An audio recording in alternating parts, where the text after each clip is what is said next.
Maximum எவ்வளோ நேரம் இல்லை எவ்வளோ நாள் நீங்கள் வந்து சோகமாக இருந்திருக்கீங்க? ஒரு வித்தியாசமான கேள்வி தான் இது. ஏன் கேட்குறேன்னா, ஜோகோவிச் ஒரு பெரிய டென்னிஸ் லெஜண்ட். அவர் ஒரு இன்டர்வியூவில் சொன்னார், எனக்கும் வந்து நெகட்டிவ் தாட்ஸ்லாம் இருந்திருக்கு, நானும் வந்து மனக்கவலைகள்லாம் அடைஞ்சிருக்கேன்.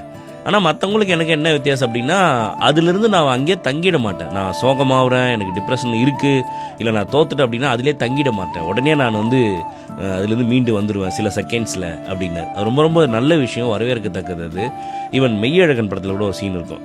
கார்த்திக்கும் இவரும் பேசுவாங்க, அரவிந்த் சாமிக்கு நிறையா பண்ணுவார். கார்த்தி ஃபோனில் வந்து என்ன சொல்லிடுவார், நீ யாருன்னு எனக்கு தெரியல அப்படின்றார். உடனே கார்த்தி அழுதுகிட்டே, சரி போயிட்டு போது விடுங்க அப்படின்வார்.